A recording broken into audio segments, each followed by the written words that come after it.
your brain, you're in the nerds domain. Come on in, it's about to begin. Hello and welcome to Nerds Domain Podcast. Today I'm talking to Juraj Bilic from the Mage Company about his Kickstarter Machina Arcana. So, hi Juraj. How are your Juraj? I'm sorry. I'm sorry. It's all right. Terrible with names. Understandable. It's understandable. It's not an American name, so it's totally fine. And hello to you too, Matthew, from the Nerds Domain. I'm very glad that you have me here. So, we'll get right into this, and we'll start with some very important questions about you as a person. Mm-hmm. So, in the impending zombie apocalypse, what is your weapon of choice? My weapon of choice? That's a good question, I must say.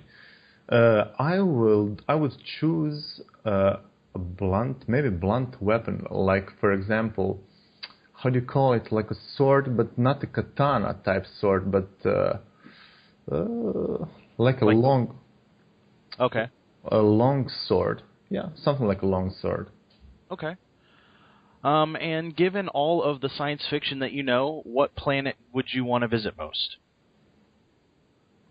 What planet? Well, considering the science fiction lore, I would like to go to maybe Mars in some other alternative universe where there are some other fantastic, mysterious creatures that are inhabiting it. Right on. That sounds awesome. So let's go ahead and talk about your project. So what exactly are you doing with Machina Arcana? What is it, and why do you have such a passion for this project? Well, first of all, I have a really very passionate about games in general. Also very passionate about comic books, and it's something that is always have been like in the background of my life. Even as a professionally, there was always some movies and games that was very, very important for me. So the idea of trying to create a game that has all the elements that I myself enjoy in reading and playing is something that really fulfills me in a constructive way. So that's how the idea started many years ago. I've toyed with the idea to create a board game, and there were many attempts at it. The most of it are not so successful because there are some attempts to try to create something using the existing. For example, you've heard about Magic the Gathering. So there were some attempts to create some like a framework that is used. That's just something that failed miserably. I must be honest with this. So later, as I approached the issue more seriously, I've encountered some board games that have some mechanics and some aspects that I really enjoy. For example, like Arkham Horror and Descent or some other similar mechanics. And I really enjoyed how they incorporated the feeling of environment and the feeling of going through a story, but not only a story, but also with a lot of fighting, with lots of gear. And I really tried to incorporate it into something unique.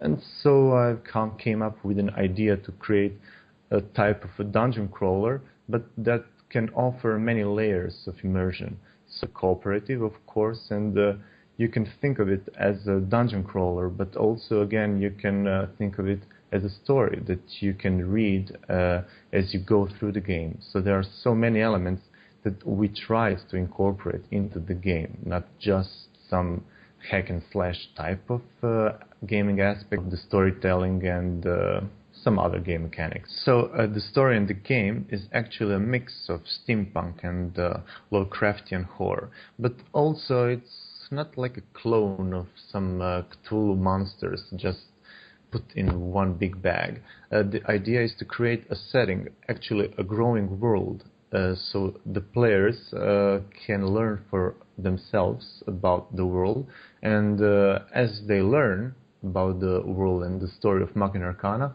they will realize that the history and the setting is not so how can I say, the history and the setting is always growing, and it's something that will continue to grow as they learn about the background and the world itself. Okay, so it looks like it's a board game for 1 to 4 players, cooperative. So very much like what you mentioned earlier in Arkham Horror. Mm-hmm. And the game runs itself much like that as well, right? Yes. Also, the thing and the difference, because Arkham Horror is not really like a dungeon crawler, but also then again we try to incorporate many storytelling elements. So the idea is that when you play Machina Arcana, you are actually progressing through the story. So there is a whole story put into it. So when you choose to play, you choose a scenario, and the scenario is like a self-contained game, and you progress through the chapters of the scenario. Okay. So it looks like you have been up for, about 7 days? Yes, and it's a you week. are already more than 200% of your goal. Exactly. Looks like you funded pretty quickly. At what point did you know that you were funded? And now that it's funded, is the stress gone, or is it just building with all of the add-ons that you get to do now? Well, yes. At the first 14 hours, we've managed to reach our funding goal, and that's something that we're very, very proud of. And we really appreciate all the support and feedback that we received from our backers and for the community in general. Are we, in a way, very, how can I say, is this something that came as a surprise to us? Actually, very yes. But is the stress gone now that we are funded? No. It's the same, actually, because there are so many things that we still need to fix and manage. So the stress, I think, will be present not only at the end of Kickstarter, but until we reach our goal. And our goal is to deliver everything in time and in highest quality. And it looks like, speaking of high quality, you guys have a lot of art visible on the Kickstarter. All of it looks really, really good. It's a lot of black and white, which seems to fit the feel of the game, but they're very, very detailed. Yes, about 200 illustrations are put into this game. And that's everything from the investigators, or the explorers, to the monsters. Items, then the chapters.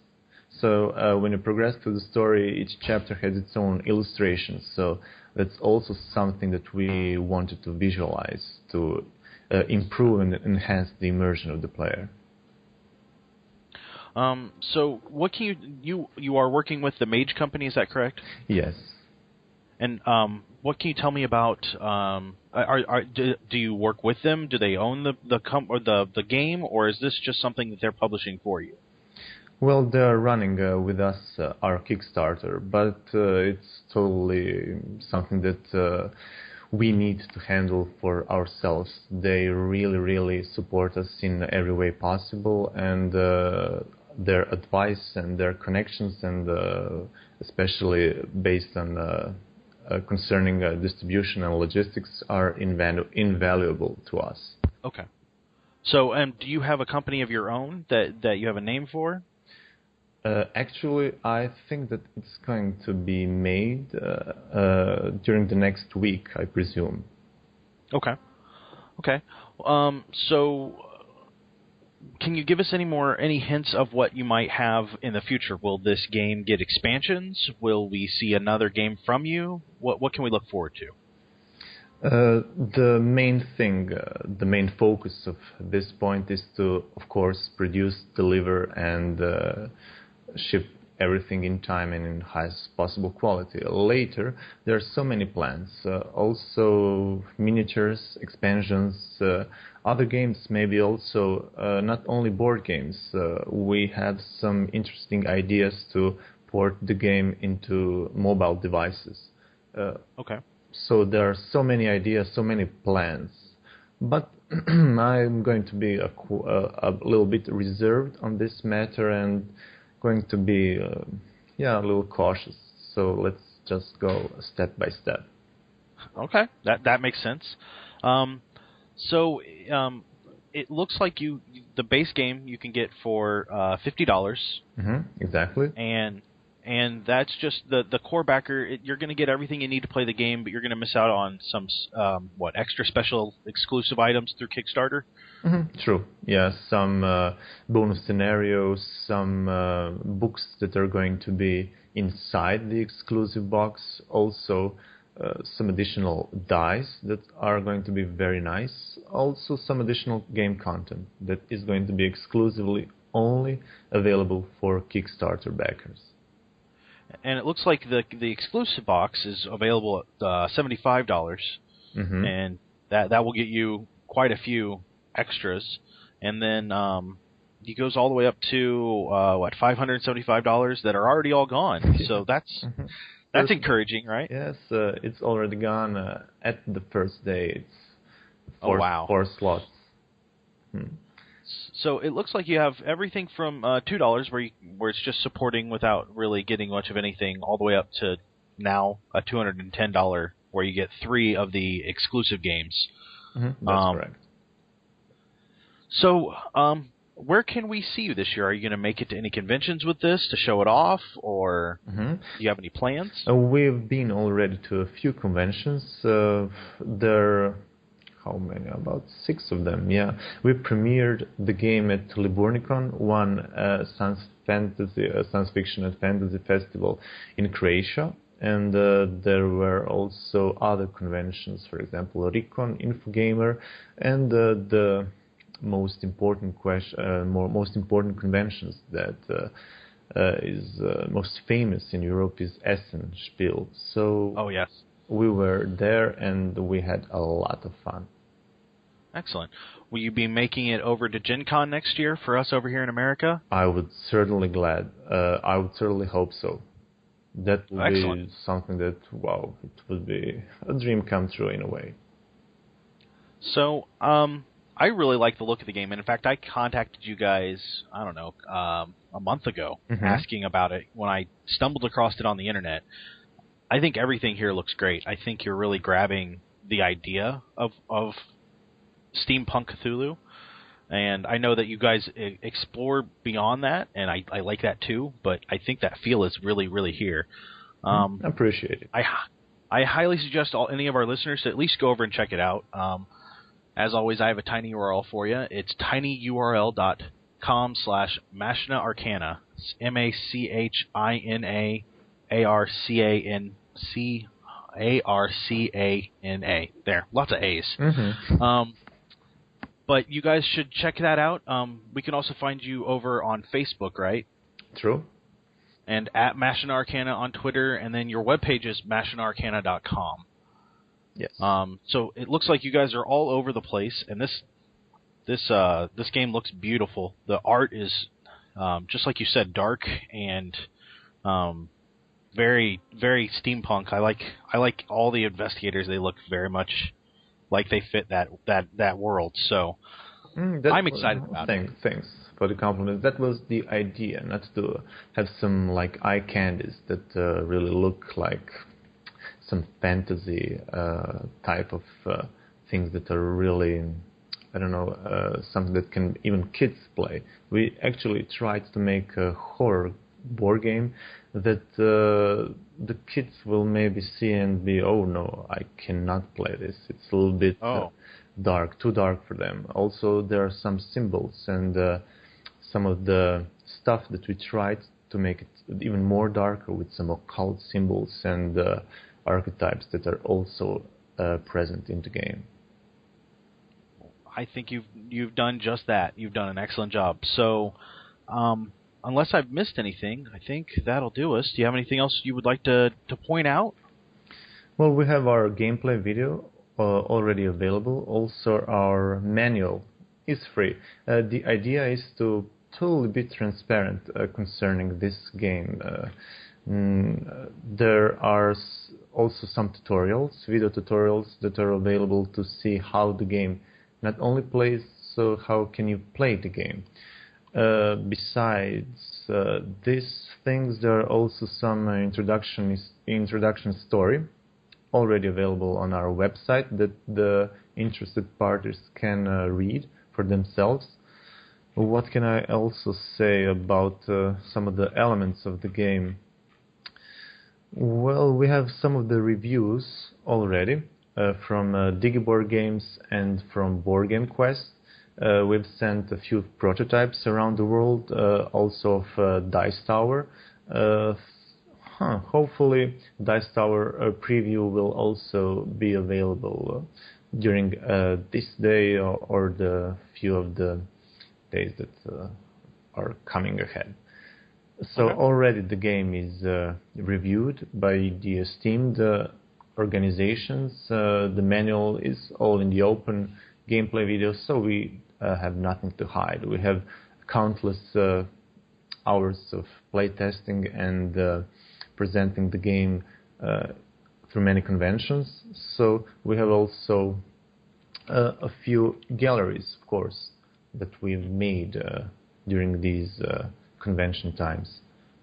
Everything is out in the open and free to look and browse and see if someone is interested in them. Well, and it looks like you guys have plenty of stretch goals coming, so plenty of reason to still get on board, and I'm looking forward to it. I wanted to thank you, Juraj, right? Yes, you got it. And that will do us tonight for Nerds Domain Podcast. And you can find us on Twitter at Nerds Domain, and you can find us on Facebook, facebook.com/Nerds Domain. You can head over to iTunes and give us a rating, and you can find our shirts over at slashloot.com. That's tinyworld.com/indie shirts. And we will talk to you guys real soon.